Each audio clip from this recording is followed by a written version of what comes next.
Roberto Gerhard was a Catalan composer who first studied with Felipe Pedrell and Enrique Granados in Spain, but is best known as a student of Arnold Schoenberg, with whom he studied composition from 1923 to 1928 in both Vienna and Berlin.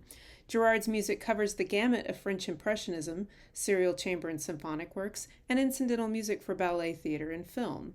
He also made a name for himself as a pioneer of electronic music in England, following his 1939 exile from Barcelona to Cambridge during the Spanish Civil War. Gerhard's position as a student in Schoenberg's inner circle is reason enough to examine his music and writings on the 12-tone method and serialism, but Gerhard also held close associations with the European avant-garde through his active involvement in the International Society for Contemporary Music. Furthermore, he developed connections with the American musical community in the 1960s, earning commissions from prominent ensembles like the New York Philharmonic and teaching appointments at the University of Michigan and Tanglewood. In a brief examination of Metamorphoses, a reworking of his Symphony No. 2, left unfinished at the time of his death in 1970, one can see a variety of serial elements at play. Like all of Gerhard's serial works from the 1950s onward, the piece begins with a presentation of what he calls a combinatorial code. This code, which unveils the serialized features that will unfold over the course of the composition, consists of a tone row in conjunction with the time series derived from the tone row, as well as any other additional elements that may be key to the composition.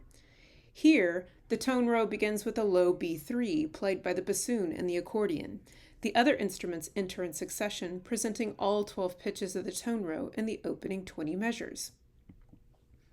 Dividing this tone row into 2 hexachords, he then finds the normal order, in a process that he actually described in his notebooks long before it was codified by Milton Babbitt.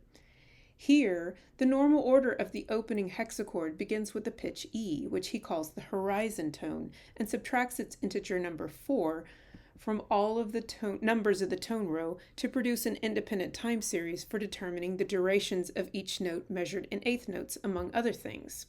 Note that Gerhard uses 12 since 0 here would signify the absence of a duration. Note how at one level Gerhard uses the time series in Metamorphoses to determine the durations of his pitches. In the opening 20 bars, the integers of the combinatory code correspond with the length of each note measured in eighth notes.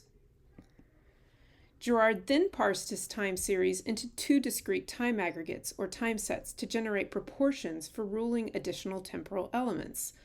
Gerhard described time sets as predetermined segmentations of the time series.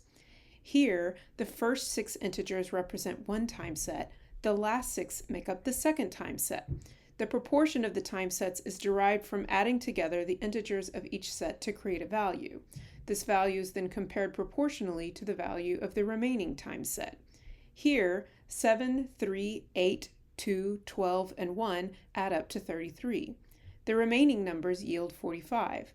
His ruling proportion of 33 to 45, or its reduction by 3 to 11 to 15, governs the durations of the overall formal sections.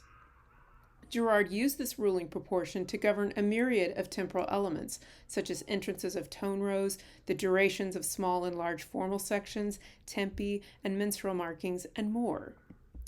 For example, the introductory section, which introduces the combinatorial code, is composed of 39 measures in duple meter, a total of 78 beats, which is derived from adding together 33 and 45. Following the introduction, the main portion of Metamorphoses is 26 minutes in length, divided into 2 seamless movements of 11 and 15 minutes respectively. This detailed compositional approach may be found throughout every level of the work. Even tempo markings are derived from Gerhard's ruling proportion. The tempo of the opening introductory section is marked 78, again obtained from combining 33 and 45. When the first movement begins, the quarter note is marked 156, twice the speed of 78.